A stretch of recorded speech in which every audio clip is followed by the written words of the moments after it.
आप सभी लोगों का स्वागत है आज के programme do women have rights in Hinduism में। आज के हमारे वक्ता हैं, हमारे गेस्ट हैं, स्पीकर भारत के प्रमुख विद्वानों में से एक मनीषी प्रोफेसर अरविंद शर्मा जी, जो मैगिल विश्वविद्यालय में तुलनात्मक धर्म के ब्रिक प्रोफेसर हैं। प्रोफेसर शर्मा का अकादमिक कार्य हिंदू धर्म, तुलनात्मक धर्म तथा धर्म में महिलाओं की भूमिका आदि विषयों पर है। प्रोफेसर शर्मा के प्रमुख कार्यों एवं पुस्तकों में our religions, the philosophy of religion and Advaita Vedanta, goddesses and women in Indic religious traditions 2005, modern Hindu thought and introduction 2005, and he is also the editor of the Encyclopedia of Indian Religions.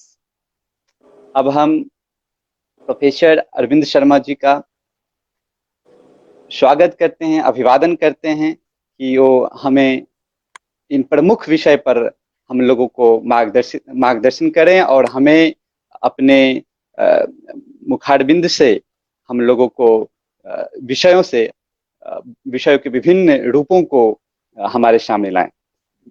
नमस्कार sir, स्वागत है आपका sir. नमस्कार।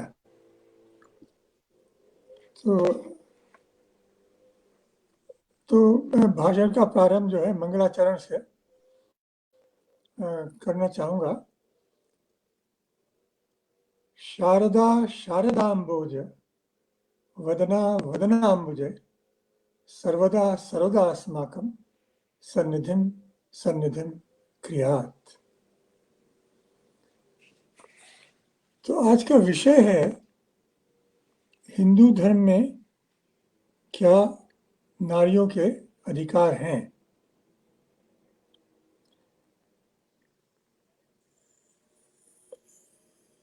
इससे पहले कि इस विषय पर मैं कुछ कहूँ, विशेष रूप से मैं 3-4 बातें रखना चाहूँगा आपके सम्मुख। पहली बात तो ये है कि जो शीर्षक है do women have rights in Hinduism, या हिंदू धर्म में क्या नारियों के अधिकार हैं, स्त्रियों के अधिकार हैं, ये भी एक शीर्षक हो सकता है जो मैं कहने जा रहा हूँ उसका।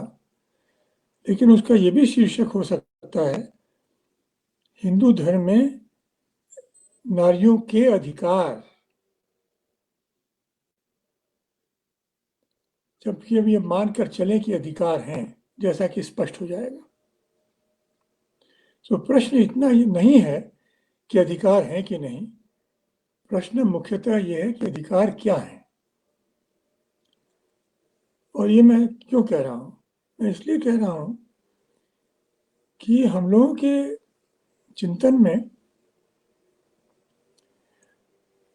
अधिकार को लेकर कुछ भ्रांतियां हैं।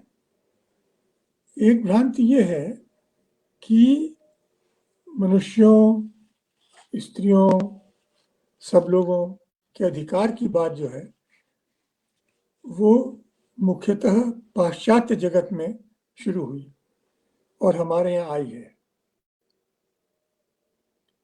ऐसा बहुत लोग सोचते हैं।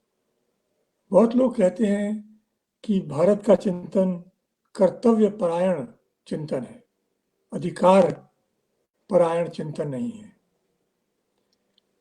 लेकिन मुझे लगता है कि इसमें कुछ भ्रांति है।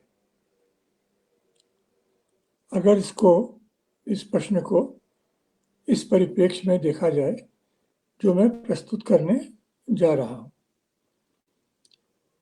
कि अधिकार के 2 पक्ष हैं। किसी का अधिकार होता है और उस अधिकार का पालन किसी का कर्तव्य होता है। तो कर्तव्य और अधिकार, ये दोनों कल्पनाएं परस्परापेक्षी हैं, एक के बिना दूसरी नहीं चलेगी। तो हमारे जो कर्तव्य हैं दूसरों के प्रति, हमारे कर्तव्य जो हैं वो 2 प्रकार के हो सकते हैं, दूसरों के प्रति और हमारे प्रति। जहाँ तक हो सके हम लोगों को दूसरों का भला करना चाहिए, दूसरों को के खाने की व्यवस्था करनी चाहिए, अगर हो सके अपनी भी करनी चाहिए, तो दोनों साथ साथ चलते हैं। तो जब हम ये कहते हैं कि कोई विचार पद्धति कर्तव्य परायण है, तो इसका अर्थ ये नहीं है कि उस पद्धति में अधिकार का चिंतन नहीं है। इसका अर्थ ये है कि उस पद्धति में जो हमारा कर्तव्य दूसरों की ओर है, उसको प्रमुखता दी जा रही है, इस तुलना में कि हम हमारे जो अपने कर्तव्य हैं उनको आगे रखें। हम दूसरों के हमारे ऊपर जो अधिकार हैं उनको आगे रखते हैं।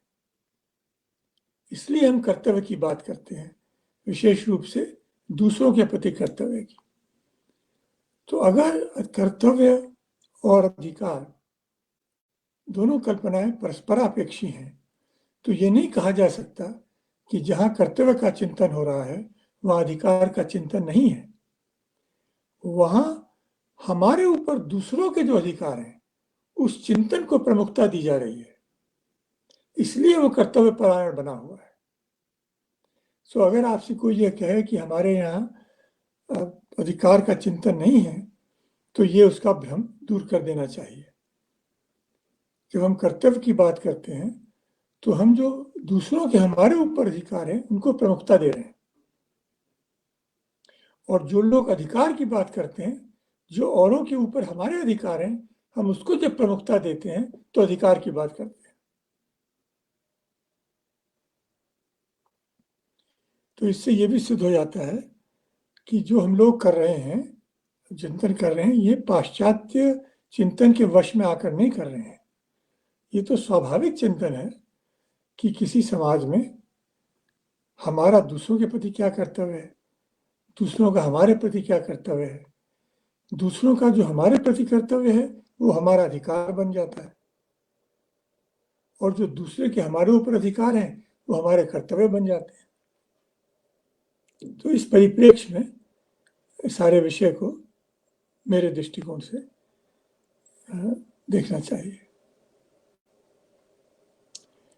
अच्छा, अब मैं 3 विषयों को लेकर विशेष रूप से अधिकार के बारे में बात करूंगा। पहला है विवाह के विषय में स्त्रियों के अधिकार, दूसरा है वेदाध्ययन या शास्त्राध्ययन के विषय में नारियों के अधिकार, और तीसरा है हिंदू धर्म का क्या स्वरूप हो, इस विषय में स्त्रियों के क्या अधिकार है। और इसके बाद हम लोग प्रश्न और उत्तर पर आ जाएंगे। अब प्रश्नोत्तरी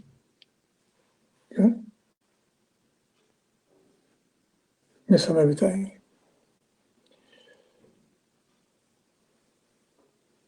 तो देखिए, हमारे यहाँ पहली बात मैं ये कहना चाहता हूँ विवाह के संबंध में कि हमारे यहाँ कन्यादान का प्रसंग आता है, और उसकी कल्पना ये है कि जो पिता है वो पुत्री को किसी को सौंपता है। ठीक है, ये भी उसका एक अंश है, लेकिन हमको ये भी सोचना चाहिए कि इसी कन्यादान के अंतर्गत, इसी चिंतन के अंतर्गत हमारे यहाँ प्रमाण है कि स्त्री को अपने आप को विवाह में देने का भी अधिकार बनता है, यद्यपि इस पर चर्चा नहीं होती है। कैसे बनता है? तो शकुंतला की कथा से तो बहुत से लोग परिचित होंगे।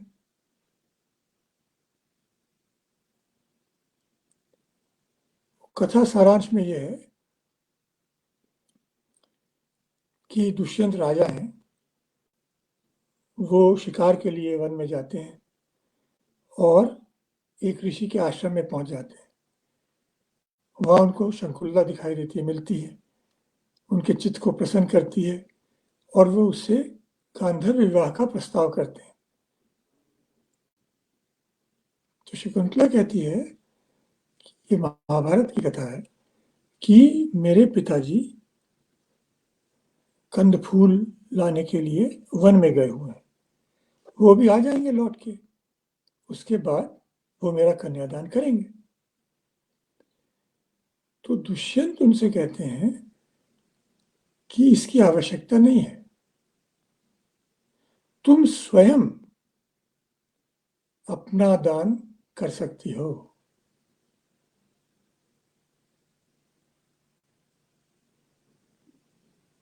कन्यादान का यहां मतलब कन्या का दान नहीं किया गया है, कन्या द्वारा अपना दान किया गया है।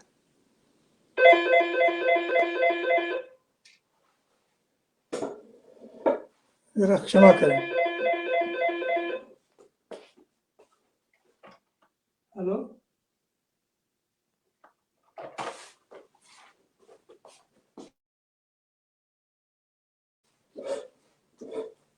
जी क्षमा करिएगा विलंब के लिए। तब शकुंतला कहती है कि अच्छा यदि ऐसा है तो मैं ये शर्त रखती हूँ, ये प्रण रखती हूँ कि हमारे विवाह से जो संतान की उत्पत्ति होगी, पुत्र हुआ, तो वो ही आपके राज्य का उत्तराधिकारी होगा। जब इस शर्त को दुष्यंत स्वीकार कर लेते हैं तब विवाह संपन्न होता है पिता के बिना। कहने का तात्पर्य यह है कि जिस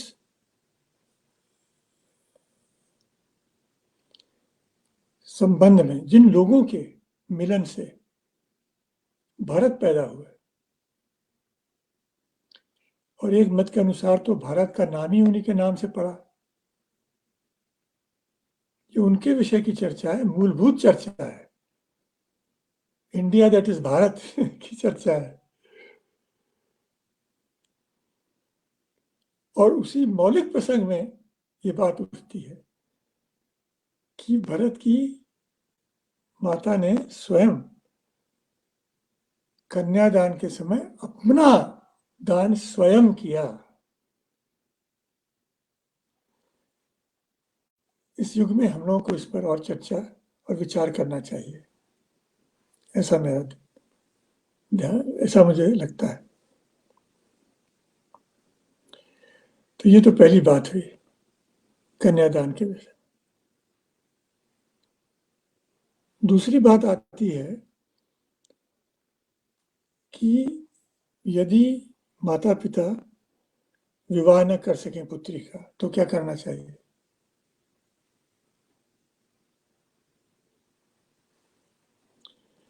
और ये प्रसंग मनुस्मृति में भी आता है, और मनुस्मृति में ये कहा गया है कि अगर यौवन प्राप्ति के 3 वर्ष बाद तक माता पिता कन्या के विवाह की व्यवस्था न कर सकें तो कन्या अपने मन से किसी को चुन सकती है। और ये केवल मनुस्मृति की बात नहीं है, ये प्रसंग पंचतंत्र जैसे लोकरंजक ग्रंथ में भी आता है, जहां जो माता है लड़की की, वो पिता से कहती है कि इसकी शादी जल्दी करो, अगर 3 साल निकल गए तो ये तो स्वयं ही अपनी शादी कर सकती है जहां चाहे।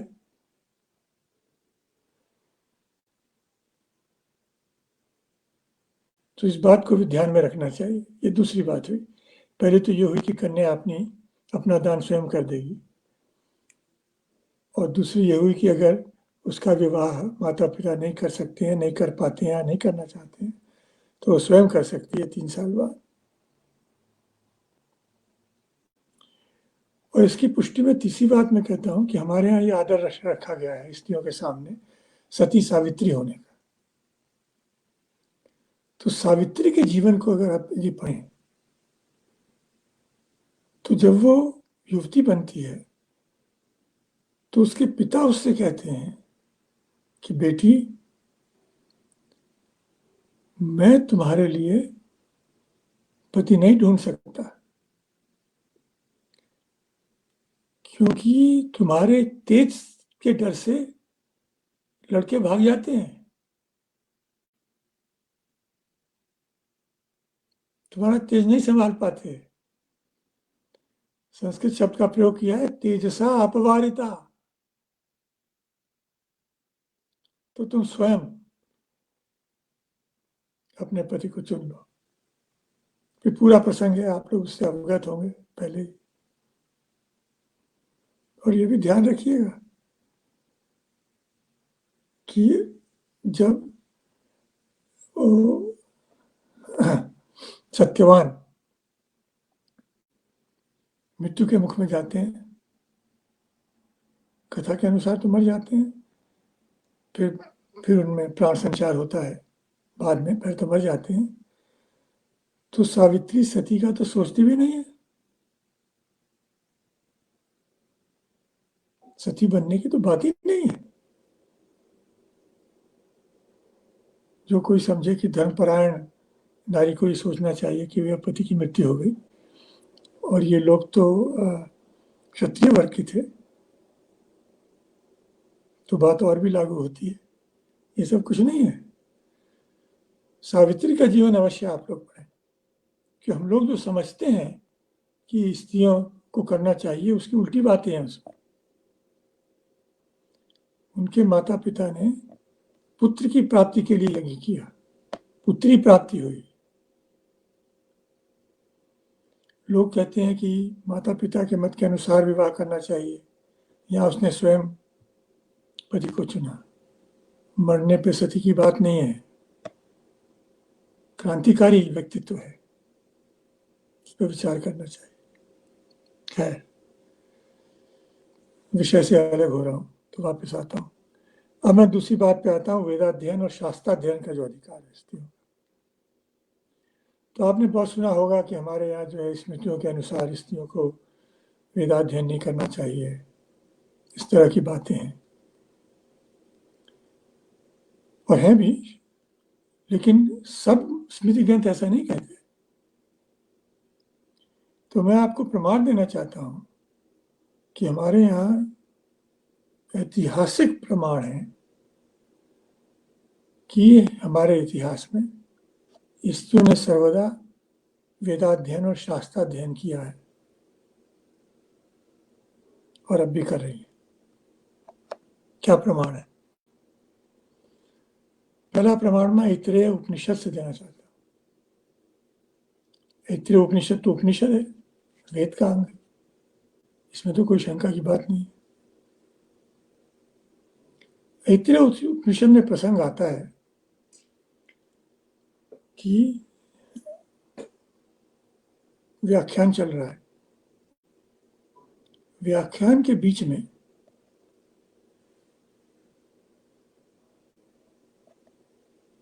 ये दिग्दर्शन आता है, अपक्रामंतु गर्भिणियां, गर्भिणी स्त्रियां चली जाएं उठकर।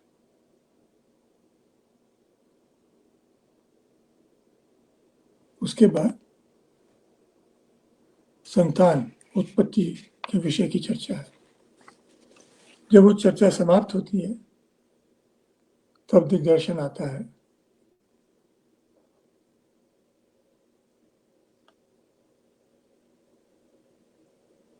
यथास्थानम तो गर्भिणियां, गर्भिणी स्त्रियां पुनः अपने स्थान पर लौट आए।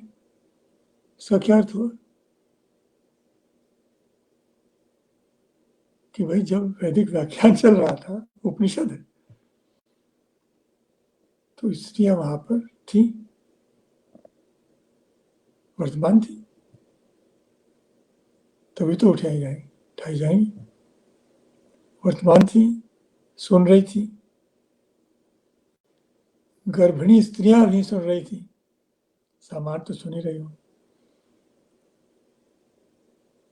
उसके बाद जब एक कुछ हम लोग कहते हैं सुकुमार या नाजुक विषय आ गया, तो उनसे कहा गया कि आप थोड़ा उठ के चले जाए, फिर आ जाइएगा। फिर आगे वापस।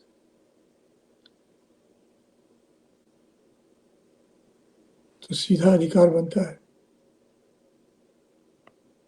जैमिनीय ब्राह्मण में तो यहाँ तक कहा गया है कि ऐत्रेय वंश में अत्रि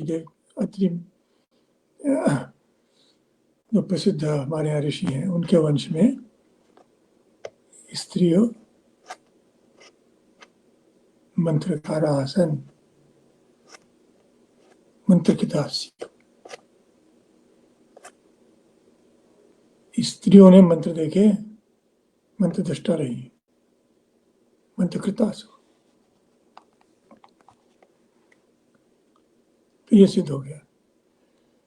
फिर लोग कहते कि भाई स्मृति काल में तो फिर नहीं रहा होगा, वेदोत्तर काल में क्या हाल है। ठीक है, स्मृतियों में निषेध है जगह जगह, पर प्रमाण देखिए। महाभाष्य प्रसिद्ध ग्रंथ है। महाभाष्य का काल जो है वो ईसा पूर्व 2वीं शताब्दी बताया जाता है। तो उसमें प्रसंग आता है 3 शब्दों की उसमें व्याख्या है, भेद किया गया है। काशकृत्सी, काशकृत्स्नि, काशकृत्स्नि, काशकृत्स्नि, काशकृत्स्नि, काशकृत्स्नि, काशकृत्स्ना। काशकृत्स्नि ऋषि का नाम है। काशकृत्स्नि उनकी द्वारा लिखी हुई पुस्तक का नाम है। और काशकृत्स्ना उस विद्यार्थी का नाम है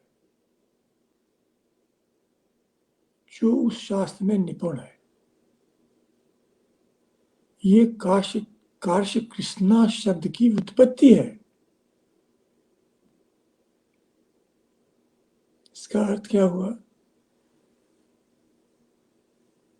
कि एक पूरा समवाय था,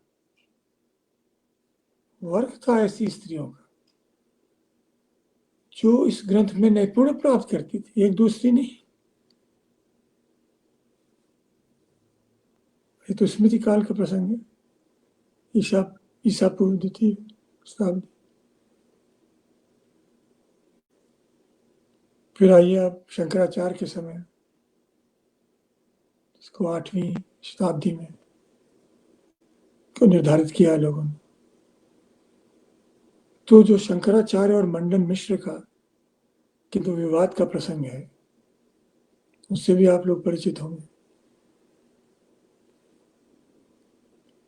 और उसमें ये प्रश्न उठता है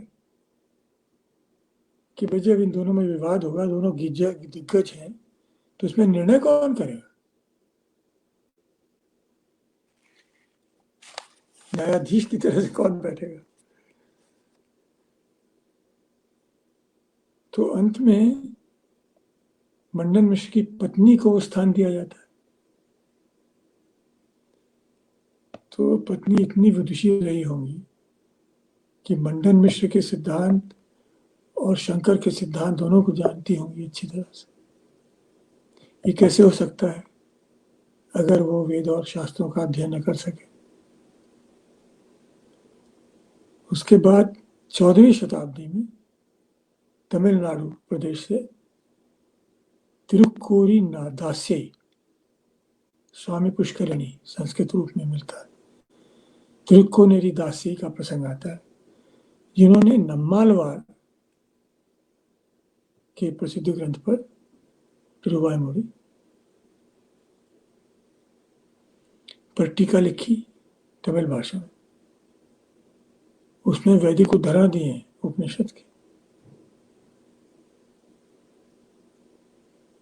तो ये कैसे संभव होगा अगर वो नहीं पढ़ रही थी उपनिषद? और 18वीं शताब्दी में दक्षिण भारत से ही प्रसंग मिलता है लक्ष्मी देवी का।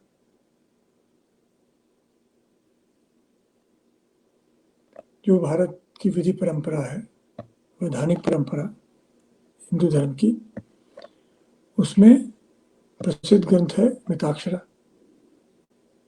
जो विज्ञानेश्वर द्वारा याज्ञवल्क्य स्मृति पर टीका है, उसका नाम है। उस टीका पर 18वीं शताब्दी में लक्ष्मी देवी ने टीका लिखी।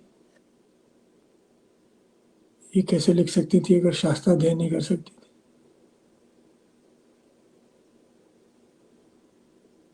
तो सारांश ये है कि स्मृति में किसी जगह पर निषेध होते हुए भी ऐतिहासिक प्रमाण स्पष्ट हैं कि भारत में कई स्थानों पर स्मृति में निषेध होने पर भी बहुत सारी स्त्रियां वेदाध्ययन और शास्त्राध्ययन करती रही।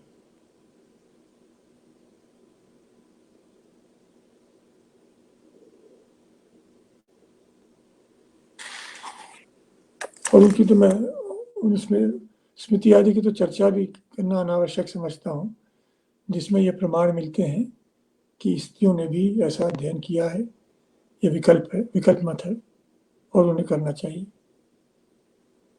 पर इसी बात को लेकर मैं तीसरी बात पर आता हूँ।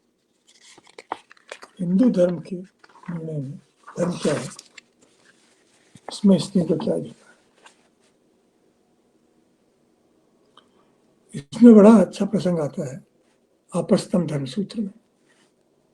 उसका काल निर्णय इसी पूर्व 14वीं शताब्दी समझ लीजिए। तो उसके अंत में ये प्रश्न उठाया जाता है कि इसमें हम लोगों ने सूत्र में कई प्रश्नों की चर्चा करी, लेकिन जो विषय इसमें नहीं आए हैं वो कैसे तय होंगे? इनको धर्मशेष कहा है। तो उसके उत्तर में कहा गया है कि जो द्विज समाज है, जो प्रथम 3 वर्ण है, ब्राह्मण क्षत्रिय वैश्य, उनके जो पुरुष वर्ग है, उनका व्यवहार देखकर, का आचार व्यवहार देखकर आप तय कर लें कि क्या उचित है और क्या अनुचित है। यहां तक तो बात सीमित रहती है, लेकिन जो अंतिम सूत्र है वो कहता है, कुछ लोगों का ये भी मत है कि इस विषय में स्त्रीभ्य सर्ववर्णेभ्य धर्मशेषान प्रतियात, कि जो धर्मशेष विषय हैं उनके निर्णय में स्त्रियों का और सब वर्णों का मत ध्यान में लिया जाए। स्पष्ट उल्लेख है, हालांकि विकल्प के रूप में है। तो ये 2 मत हमारे यहाँ बहुत पहले से चले आ रहे हैं कि हिंदू धर्म क्या है, इसका निर्णय कौन करेगा?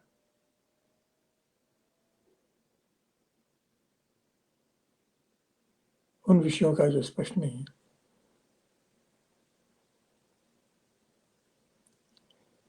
तो एक पक्ष तो ये हुआ। दूसरा पक्ष आता है महाभारत में।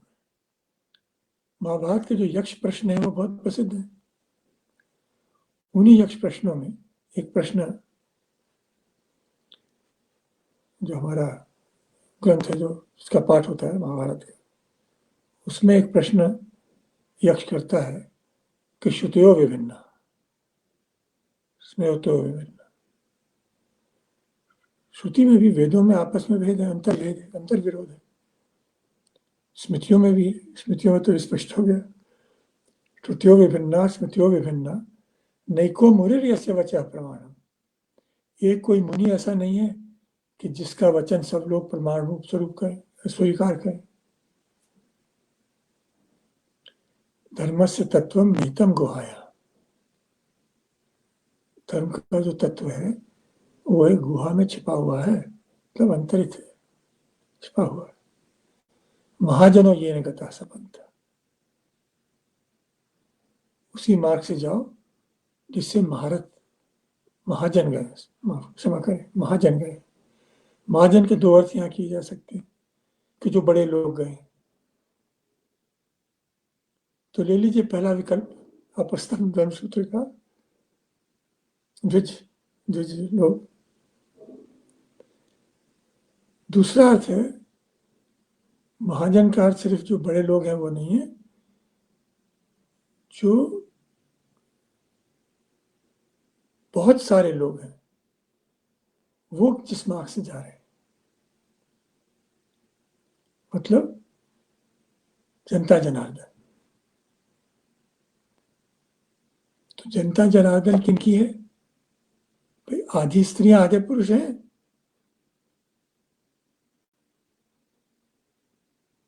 तो सारांश ये निकलता है कि हिंदू धर्म क्या है, ऐसे गंभीर विषय में भी स्त्रियों की भागीदारी अत्यंत आवश्यक है, होनी चाहिए, और इसके शास्त्रीय प्रमाण भी हैं। दोनों मत हैं, आप निर्णय करिए किस मत को आप स्वीकार करेंगे। जहां मतभेद होता है और मीमांसा में क्या गया, विकल्प माने गए। तो मैं तो इस विकल्प के पक्ष में हूं, सब लोग उसमें भाग लें। तो उपसंहार, मैं बस एक मिनट, उपसंहार में बस ये कहना चाहता हूं कि उनके अधिकार क्या है नहीं स्त्रियों के, ये तो अलग बात रहने दीजिए। बात यहाँ पे आके रुकती है कि हिंदू धर्म के सार के निर्णय में उनके पूरे अधिकार है। यहीं पर मैं जी जी अपने भाषण को विराम देता हूँ। धन्यवाद सर, आपका जो ये वक्तव्य था, जो न केवल धर्म बल्कि कर्तव्य और उसके जो विभिन्न आयाम है स्त्री के संबंध में, उस पर विभिन्न स्रोतों के माध्यम से, चाहे वो उपनिषद हो, महाकाव्य हो, काव्य हो, या अन्य कुछ उदाहरण जो आपने दिया है, उदय भारती और 15वीं 16वीं शताब्दी के भी कुछ संदर्भों के साथ आपने कहा है। अ, ये तो स्पष्ट है कि जो हिंदुज्म या हिंदू टेक्स्ट है वो अपने आप में अंतर्विरोधी है, और जैसा कि आपने कहा कि कोई भी ऋषि जो है सो पूर्ण रूप से स्वीकृत नहीं है, या कोई भी एकदम अंतिम प्रमाण नहीं हो जाता है। तो जो ट्रेडिशन है, पूरा शास्त्रिक ट्रेडिशन, वो अपने आप में ये बताती है कि जो स्त्री की जो स्थिति है या उनकी जो अधिकार है वो विभिन्न रूपों में है, और हमें आवश्यकता है कि उन अधिकारों को अपने परंपरा के ढंग से, अपने संदर्भों के ढंग से समझने की। लेकिन सर, सबसे बड़ी समस्या आजकल ये होती है कि लोग कहते हैं कि ये जो राइट्स, अधिकार दिया गया है स्त्री को धर्म सूत्रों में, धर्मशास्त्रिक ट्रेडिशंस में खास करके, जैसे आपने मिताक्षरा का भी उदाहरण दिया, तो आजकल जो नारीवाद जिसे कहते हैं, यानी कि मैं तो समझता हूं कि नारीवाद भारत के संदर्भ में शक्तिवाद है, जो कि एक संकल्पना है, और वास्तव में शक्ति स्त्री के सृजनात्मकता के मानवीकरण का प्रतीक है। नारीत्व, स्थित्व, वुमेनहुड, ये सब एक रूप में देखना चाहिए। और हमारे परंपरा में आपने जैसे कहा कि हमारी जो बौद्धिक परंपरा है, ज्ञान की परंपरा है, उसमें तो हम लोग देवी सूक्त हो, ऋग्वेद की, या कोई या पुराणों में देवी सूक्त हैं। हमारे यहाँ चंडी पाठ, दुर्गा सप्तशती की पाठ डेली होती है। तो इससे बड़ा वुमेनहुड क्या होगा? तो आप सर, क्या ये जो स्त्री के जो अधिकार हैं, उस पे जो एक हाल फिलहाल में नहीं कह सकते, बल्कि एक 20-30 वर्षों से स्कॉलरशिप में ऐसे करके प्रेजेंट किया जाता है, खास करके भारतीय टेक्स्ट के कुछ भागों का रेफरेंस देकर, चाहे वो मनु के ग्रंथ हों चाहे याज्ञवल्क्य के हैं, कि औरतों को विद्या से दूर रखा गया, उनको अधिकारों से वंचित किया गया। आपने बहुत ही सम्यक ढंग से कहा कि कहाँ कहाँ अधिकार हैं उनके, और कहाँ कहाँ पे जो है सो कुछ बंधने हैं, लेकिन आपने ये कहा कि उनकी जो राइट्स हैं, वो कर्तव्य और धर्म दोनों से बंधा हुआ है। तो ये जो कर्तव्य धर्म और उनकी जो अधिकार है स्त्री का, और और जो अभी जो समझा जा रहा है नारीवाद संकल्पना में, तो सर आप इस दो धारा को कैसे समझते हैं? देखिए, इस हम्म, ये बड़ा गंभीर प्रश्न उठाया है आपने। और वो जो हमारा भेद है सभ्यताओं का, जी पाश्चात्य सभ्यता और हमारी सभ्यता में जो भेद है, वो सामने आ जाता है इस विषय को लेकर। जी पाश्चात्य सभ्यता में एकांतिकता बहुत है। एकांतिकता का क्या अर्थ हुआ कि एक बात का निर्णय ले लिया गया और उसी को फिर सच माना गया। जी एक पक्ष, एक पक्षीय है, एक धर्म सही है, एक जी दर्शन सही है, एक आर्थिक व्यवस्था सही है, इसको लेकर संघर्ष होता है। जी संघर्ष हमारे यहाँ भी होता है। वो जी इसको लेकर नहीं होता है कि एक सही है या गलत है, वो इसको लेके होता है कि इस परिस्थिति में कौन सी लगनी चाहिए। जी जी इस यहाँ पे परिस्थिति में, अर्धनारीश्वर की हाँ, जी जी कि अर्धनारीश्वर। इस परिस्थिति में जो विकल्प हैं उनमें से कौन सा सबसे ठीक है, इसको लेके झगड़ा हो सकता है। लेकिन इसको लेकर जी झगड़ा नहीं होता कि कोई विकल्प ही नहीं है, जी एक ही विकल्प है, एक ही मार्ग है। जी तो सर। तो हमारे यहाँ धर्म में ही, देखिए, हिंदू धर्म का ही मूल सिद्धांत ये है कि जितने विकल्प हैं सबको सामने रखो, अच्छे से अच्छा, बुरे से बुरा। कुछ पता नहीं है कब कौन सा काम आ जाए। जी फिर सोचो शुद्ध मन से कि जो समस्या सामने है उसके लिए उसका समाधान सबसे अच्छा किस प्रकार हो सकता है। और अगर इनसे नहीं हो सकता है तो कोई नई बात लाओ। तभी तो हमारा धर्म सनातन है, जी जी बराबर चलता है। तो जब नारीवाद की जी बात होती है तो वहां भी वही बात शुरू हो जाती है। पुरुषों के अधिकार नहीं, नारियों के अधिकार, वही एकांतिकता। हमारे यहाँ ये बात होती है कि भाई इस प्रसंग में कौन सा पक्ष ठीक बैठेगा। ये सब विकल्प है हमारे सामने। जी जी सर। और यही बात परिलक्षित होती है, चाहे वो वेद के सूक्त हों, चाहे उपनिषद में आपने अत्रे उपनिषद का उदाहरण दिया, या महाकाव्य में सीता का प्रमुख उदाहरण है हमारे पास। सर अर्थशास्त्र के बारे में मैं चाहूंगा थोड़ा इस पर प्रकाश डालें आप, कि इसमें महिला स्त्रियों को शिक्षा का अधिकार की बात की गई है।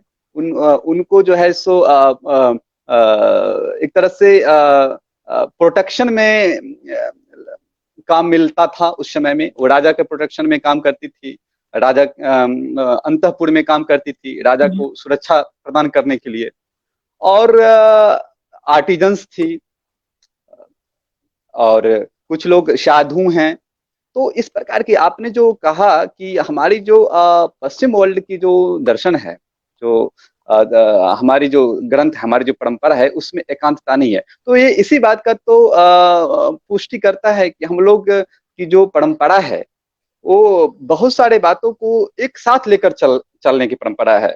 आपने पहले भी कहा कि कुछ ऋषि किसी से, वेद में भी ऐसा, नारदीय सूक्त में ही देखिए, हम लोगों को ही पढ़ाया जाता है तो यही समझ में आता है कि दो सूक्त किसी और ऋषि ने लिखा, चौथा सूक्त सूक्त किसी ने लिखा, छठा सूक्त किसी ने लिखा, तो उसमें एक डाइवर्स दिखता है।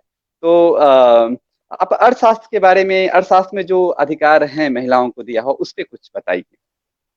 नहीं, अर्थशास्त्र का प्रमाण जो है बड़ा महत्वपूर्ण है। क्योंकि हमारे यहाँ जो धर्मशास्त्र हैं वो जो यथार्थ स्थिति है उसका चित्रण थोड़ी करते हैं। वो तो जी उनके जी जी अनुसार जो जी। उनके और अनुसार सर कुछ लोग इसको संविधान मान लिए हाँ, कुछ लोग उनके नॉर्मेटिव अनुसार टेक्स्ट को भी कॉन्स्टिट्यूशन मान लेते हैं। उनके जी। अनुसार जो आदर्श हाँ, स्थिति होनी चाहिए ये जी उसका जी वर्णन कर रहे हैं। लेकिन जी। वास्तविक स्थिति क्या थी ये तो हमको शिलालेखों से और अर्थशास्त्र बिल्कुल जैसे ग्रंथों से ही पता चलेगा। बिल्कुल। लेकिन इस विषय के त्याग से पहले मैं कुछ कहना चाहता हूं कि जो पाश्चात्य जी में आंदोलन चल रहा है स्त्रियों के अधिकार का, जी वो निरर्थक नहीं है, हमारे लिए भी निरर्थक नहीं है। क्यों? वो इसलिए कि कभी कभी ऐसा होता है कि परिस्थितिवश हम लोग कर्तव्य पर ज्यादा बल देने लग जाते हैं। किसी भी प्राणी को दूसरों के लिए क्या करना चाहिए, अगर इस पर बराबर बल देते रहेंगे कर्तव्य के रूप में, तो उसको अपनी पुष्टि के लिए, अपनी अपनी रक्षा के लिए, अपने विकास के लिए क्या करना चाहिए, ये तिरोहित हो सकता है। क्योंकि आपने इतना बल दिया कि जो दूसरों का आपके ऊपर अधिकार है उसको आप प्रमुखता दें। तो हम ये तो नहीं चाहते ना कि जी दूसरे के अधिकारों के पालन में हम अपने अधिकारों का हनन कर दें। ये तो हम नहीं चाहते, हम तो संतुलन चाहते हैं ना। तो यदि परिस्थितिवश, इतिहासवश, प्रसंगवश ऐसा हो गया है कि किसी वर्ग विशेष का या नारियों के अधिकारों का दमन हो गया है, तो उस पर बल देना आवश्यक बन जाता है। लेकिन इतना बल नहीं देना चाहिए कि फिर संतुलन बिगड़ जाए। जी संतुलन में लाने के लिए बल देना चाहिए। और यदि हम देखते हैं कि हमारे समाज में, हमारी ऐतिहासिक परिस्थिति में भी वैसा ही हो गया है, तो उससे हम लोगों को कुछ पाठ सीखना चाहिए, सबक सीखना चाहिए। जी सर। लेकिन ध्यान में रखना चाहिए कि हमारा परिप्रेक्ष्य भिन्न है। जी सर। सर अभी ये देखा जा रहा है कुछ विद्वानों में कि जो नारीवाद या स्त्रीत्व को लेकर जो मुखर हैं जो विद्वान, उन्होंने मनु से उदाहरण लेकर या किसी अन्य ग्रंथों से उदाहरण लेकर कि स्त्रियों को अधिकार नहीं दिया गया था, वो विभिन्न प्रकार के अपने संदर्भ देते हैं। तो उसके रिस्पांस में कुछ विद्वानों ने ये कहा कि नहीं, ये जो स्मृति टेक्स्ट हैं, खास करके मनु, मानव धर्मशास्त्र, तो इसमें कुछ श्लोक हो सकता है कि बाद में जोड़ा गया हो, ड्यू टू कर्तव्यों को लेकर हो सकता है, या स्त्री धर्म को लेकर हो सकता है। तो इस प्रकार की जो बातें आजकल चल रही है, और ये प्रमुख बात मुझे भी लगता है, क्योंकि जब जब द्वितीय अध्याय पढ़ते हैं तो कुछ और, तृतीय अध्याय में कुछ और चौथा, मतलब प्रत्येक अध्याय का अपना एक विचार है, और दो चार श्लोक पढ़ के लोग उस पर मंतव्य बना लेते हैं। तो आप इसको किस प्रकार से देखते हैं? देखिए, इसके कई पक्ष हैं इस प्रश्न के। एक तो प्रश्न है संस्करण का, संस्करण कितना शुद्ध है, जी अच्छा प्रक्षेप है कि नहीं। लेकिन देखिए, प्रक्षेप जो है वो तो प्रगतिवादी भी हो सकता है। जी जी हो, हो सकता है मनु के प्रसंग में रूढ़िवादी हो गया। हम्म, ठीक है कि नहीं? जी जी तो हमको उसमें ज्यादा देखना चाहिए। देखने की बात है कि ये कहाँ से आया है श्लोक। लेकिन किसी और ग्रंथ में भी हो सकता है। बात तो रही ना, बात जी तो चर्चा के लिए बनी रही। और विकल्प हो जी। सकता है नबी अगर किसी ने लिखा हो। तो हाँ मैं इसी बात पर आऊंगा, मौलिक बात पर, कि सब विकल्प सामने रखो और फिर निर्णय करो। जी। अच्छा, सर आपने अधिकारों को लेकर बात किया, और अधिकार को धर्म से जोड़ा, कर्तव्य से जोड़ा। लेकिन जो आजकल एक प्रश्न पूछा जाता है, खास करके हमने जब कॉलेज किया या मास्टर डिग्री किया, तो उस समय में एक प्रश्न बहुत ही प्रमुखता से पूछी जाती थी कि ये जो सती प्रणाली है, वो बहुत ही सती या दहेज, दो चीजें महत्वपूर्ण है जिसका आलोचना करना बहुत आवश्यकता है, लेकिन कभी कभी हमें लगता है कि हमारी जो टेक्सचुअल रेफरेंसेस है उसके ऊपर जाके भी कुछ रेफरेंसेस बन जाती है समाज में। तो हिंदू सोसाइटी में खास करके जब वैदिक एरा में हम देखते हैं तो बहुत सारे लोगों का काम है, जैसे माइकल विर्जल का। तो इन लोगों के काम से तो यही पता चलता है कि जो हिंदू सोसाइटी है उन्होंने डाउरी या सती का प्रैक्टिस नहीं किया। तो फिर बाद में एक तरह से वैदिक सोसाइटी के बाद आपने भी कहा लेटर वैदिक सोसाइटी की बात किया आपने, फिर बाद की बात किया, तो उसमें क्या ये जो सती या डॉरी प्रणाली है वो भारतीय परंपरा में पहले से थी या इसका क्या विकास क्रमिकता है, इस पे थोड़ा चर्चा कीजिए। ये तो इतिहास का विषय है। जी इसमें तो मेरी पूरी पुस्तक है सती के ऊपर।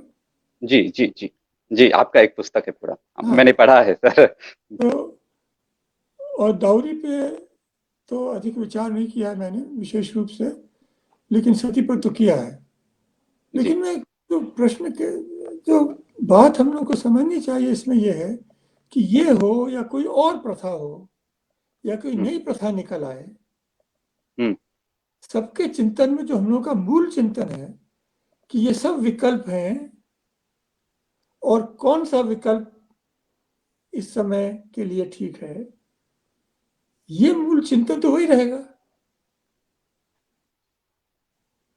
चाहे नई प्रथाएं निकल आए जिनको अभी हम लोगों का अनुभव ही नहीं किया है, स्थायी दृष्टिकोण तो यही रहना चाहिए ना। देखिए हमारे यहाँ जी तो धर्म की परिभाषा ये दी गई है, या तो विदय निश्चय सिद्धि सधर्म, जिससे इस लोक में अभ्युत्थान हो,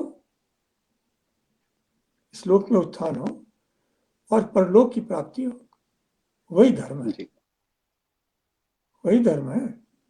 जी जी तो इससे हम लोग नहीं बच सकते, इस चिंतन से। और किसी ने क्या कह दिया, शास्त्रों में क्या लिखा है, भाई कर्म तो हम ही को करना पड़ेगा, निर्णय तो हम ही लेंगे, जी तो उस कर्म का फल भी हम ही को मिलेगा, वेद को नहीं मिलेगा, हम्म, स्मृति को नहीं मिलेगा। बिल्कुल। जी जी जी जी सर। सर जैसे कि मैं एक शाक्त परिवार से संबंध रखता हूँ, तो वहाँ पे देवी पूजा के साथ ही दिन की आरंभ होती है। तो हम लोग जब बचपना जी रहे थे तो उसमें ये था कि हम लोग शुरू करते थे पढ़ाई लिखाई, तो उसमें भी देवी सूक्त पढ़ते थे। तो उसमें मैं ये कहना चाह रहा हूँ कि या देवी सर्वभूतेषु शक्ति रूपेण संस्थिता या देवी सर्वभूतेषु बुद्धि रूपेण संस्थिता। लेकिन इस तरह के जो हमारी दिनचर्या है हमारी परंपरा में, भारतीय परंपरा में, वो इस तरह से शुरू होती है कि देवी ही सब कुछ है, वही एटर्नल, वही हम इस यूनिवर्स के रचना करता है और वही इस यूनिवर्स को चला रहे। एक कॉन्सेप्ट है, चाहे वो स्पिरिचुअलिटी से उसको जोड़े या साइंटिफिक। लेकिन क्या इस प्रकार की जो हमारी जो एवरीडे लाइफ की जो प्रैक्टिसेस है, जिसको हम शक्तिज्म के रूप में देखते हैं खास करके मिथिला में या बंगाल में, तो क्या सर यही शक्तिज्म फेमिनिज्म है? इस पे थोड़ा चर्चा कीजिए। हाँ, जी अच्छा, इसमें दो तीन बातें बनती हैं। जी ये पहली बात तो ये है कि ये मानना पड़ेगा कि हिंदू धर्म ही एक ऐसा धर्म है विश्व में, हो सकता है जो डाओ धर्म है चाहे चीन का, उसके बारे में भी संभवतः या अंशतः ये बात सच हो, किंतु जी हिंदू धर्म के बारे में तो ये बिल्कुल खरी उतरती है कि यही एक ऐसा धर्म है विश्व में जिसमें कि ये पूरी परिकल्पना है कि जो अंतिम यथार्थ है, जो परम सत्य है संसार का, वो स्त्री रूपी है। जी शुरू से लेकर साध्योपांत, शुरू से लेकर अंत तक, ऐसी जी कल्पना अन्य धर्मों में नहीं मिलती है। इस जी दृष्टि से वो पुरुष प्रधान कहे जा सकते हैं। हमारा जो धर्म है वो पुरुष प्रधान भी है, हमारे ईश्वर है, और स्त्री जी प्रधान, दोनों स्वरूप है, क्योंकि ब्रह्मा का स्वयं स्वरूप तो लिंग से परे है, लिंगातीत है। जी तो ये बात तो सच बनती है। लेकिन आलोचकों का ये भी कहना है कि क्योंकि हमारे यहाँ इतनी उदात्त कल्पना है स्त्री तत्व की, इससे ये निष्कर्ष स्वाभाविक रूप से नहीं निकलता कि इसलिए स्त्रियों का स्थान भी बड़ा ऊंचा होगा।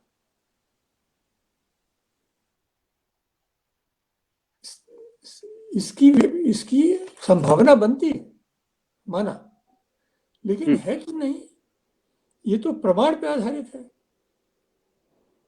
अगर नहीं है तो इसका मतलब यह कि बड़ा भारी विरोध है इस मानसिकता में कि आध्यात्मिक रूप से स्त्री बहुत ऊंची है, लेकिन यह यथार्थ रूप में बहुत नीची है, और ये द्वंद्व है। तो स्त्रियों का क्या स्थान है, ये तो जो स्थान है उसको देखकर ही पता चलेगा।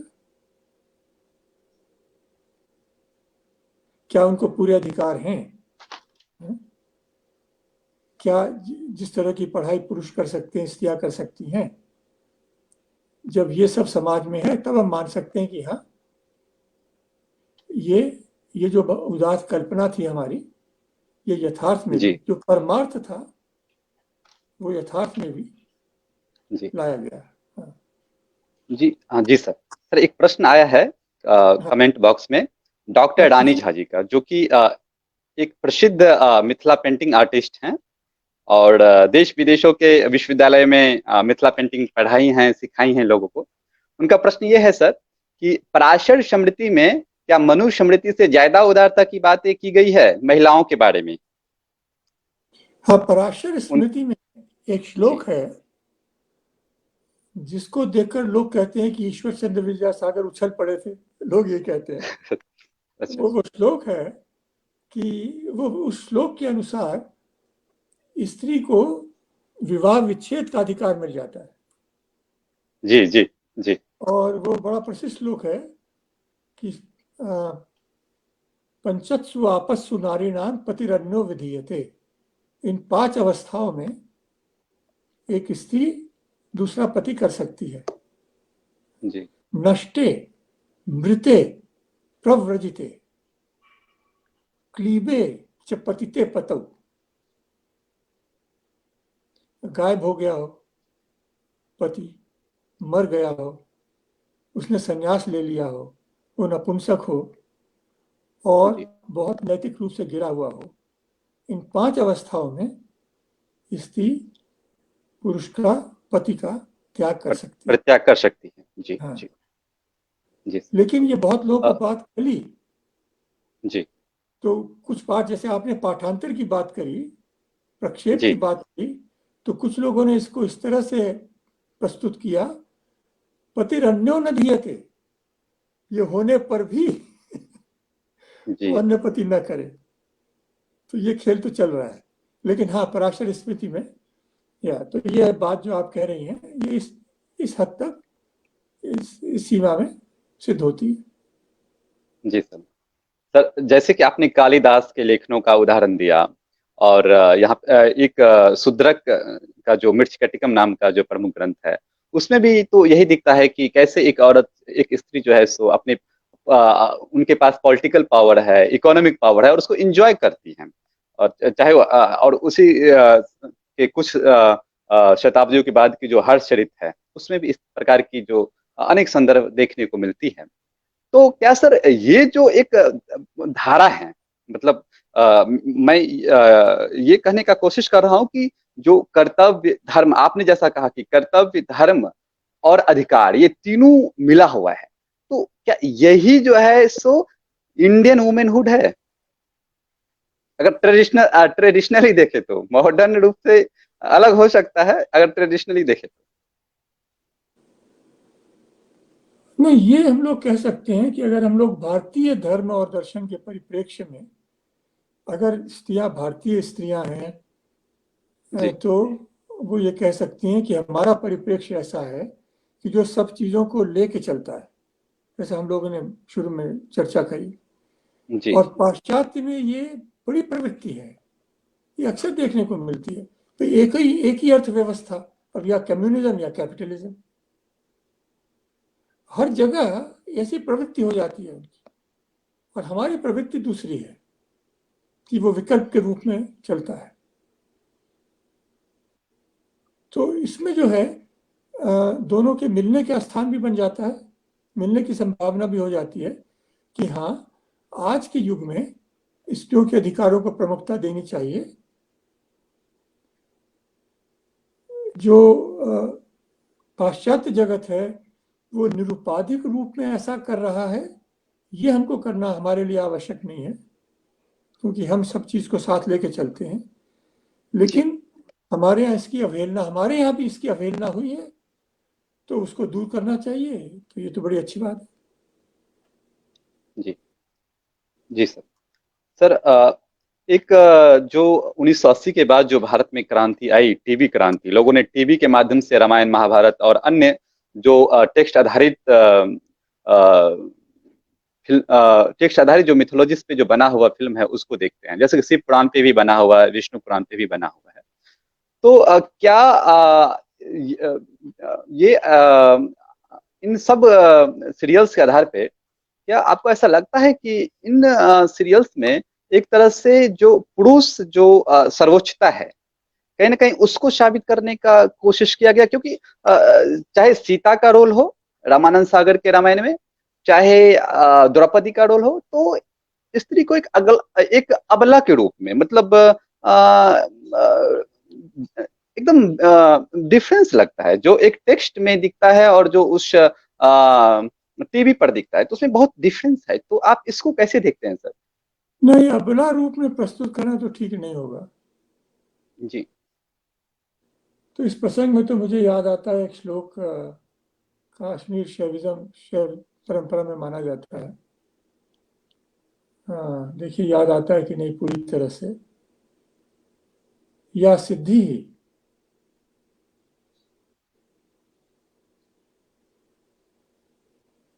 द्वादश भेदने,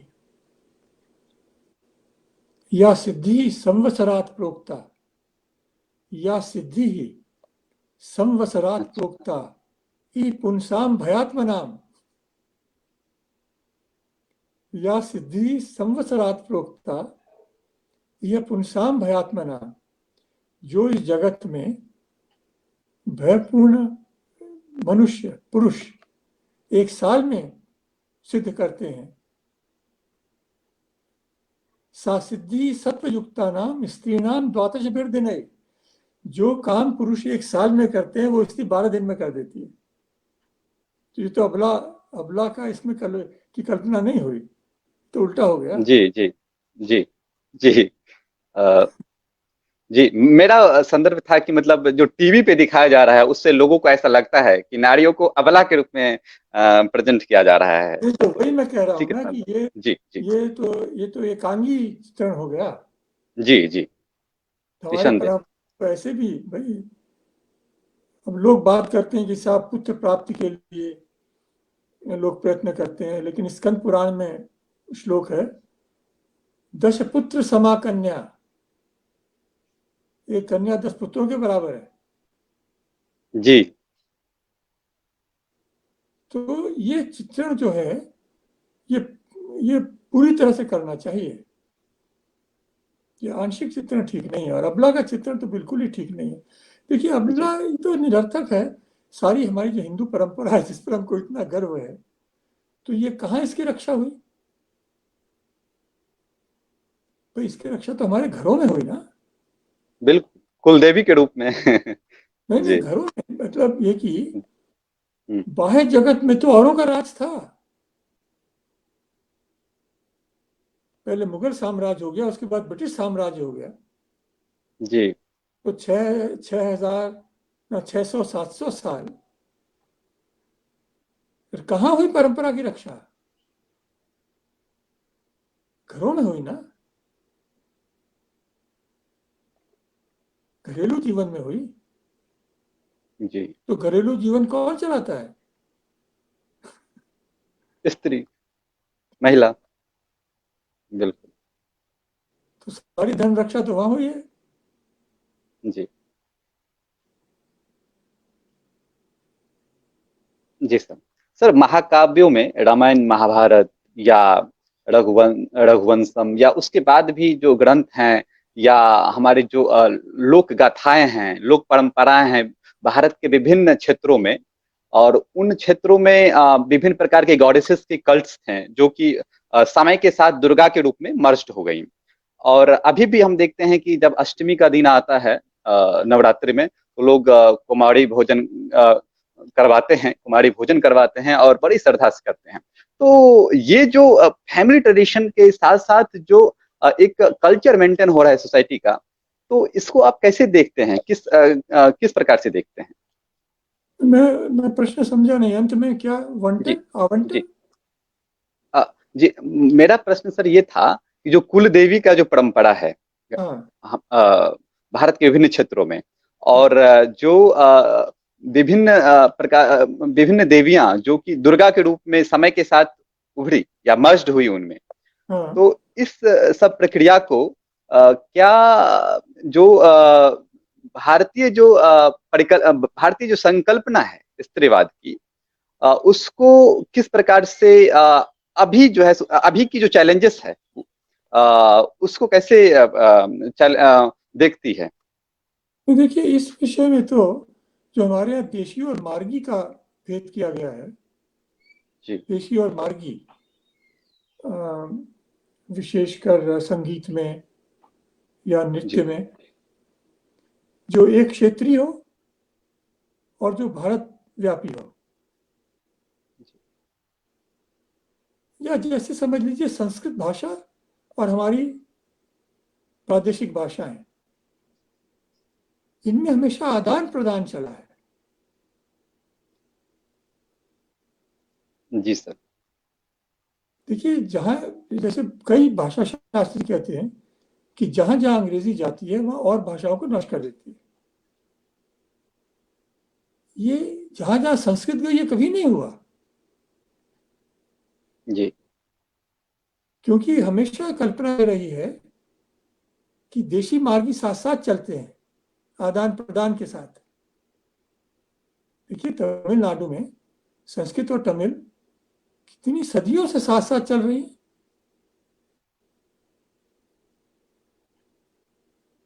और ये तो भी जी स्वाभाविक प्रक्रिया है।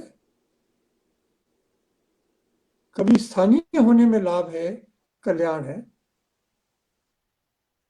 कभी मार्गी होने में, व्यापक होने में, देशव्यापी होने में, तो उसी के अनुसार चलना चाहिए।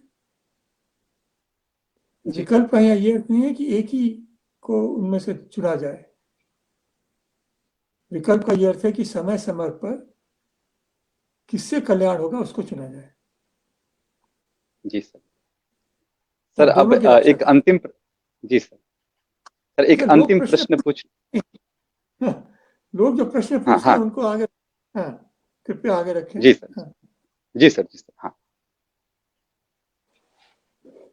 हाँ, बताइए। हाँ सर, अभी तो कोई प्रश्न नहीं आया है फिलहाल। अच्छा। तो जी सर। सर, मेरा एक अंतिम प्रश्न होगा। हम हमारी जो टीम है उसमें भी इस प्रश्न को लेकर कई बार डिस्कस होती रहती है कि जो अभी मुझे जब मैंने पोस्टर इस प्रोग्राम के बारे में फेसबुक पे डाला, तो एक रिटायर्ड आईएएस हैं, मिथिला के ही हैं, गजानन मिश्र, उन्होंने कहा कि आप इस प्रोग्राम में, कार्यक्रम में एक प्रश्न जरूर रखिएगा कि जो गर्भगृह है मंदिर का, और शिव शक्ति, अर्धनारीश्वर की कल्पना भारतीय परंपरा में, और सबसे जो महत्वपूर्ण के साथ उन्होंने कहा कि जो मंदिर के जो शिखर का उदाहरण दिया, कि वो एक तरह से अस्तित्व को प्रतिनिधित्व करती है। तो इस पर आप का क्या विचार है सर?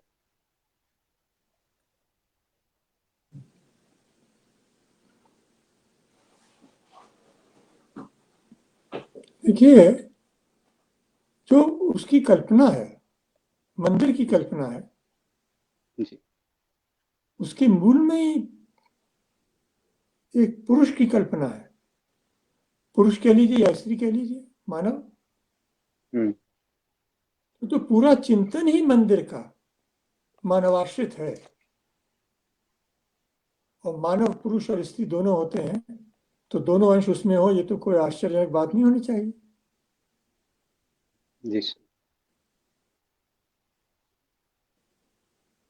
हमारी संस्कृति मानवाश्रित है ना। जी सर। न मानुषात श्रेष्ठ परम किंचित महाभारत। जी।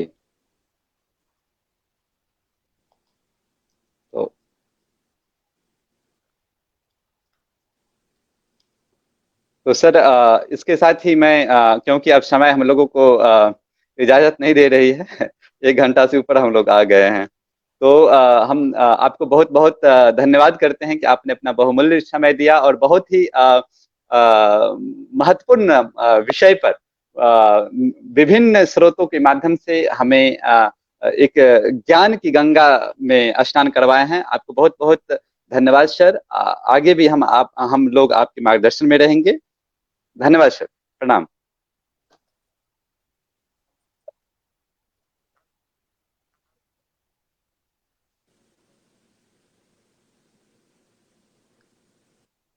बहुत बहुत धन्यवाद प्रणाम। मुझको आमंत्रित करने के लिए, और आशा है हम लोगों का फिर वार्तालाप होगा इन्हीं विषयों पर। जी, निश्चित सर, निश्चित। नमस्कार। हरिओम सर, हरिओम।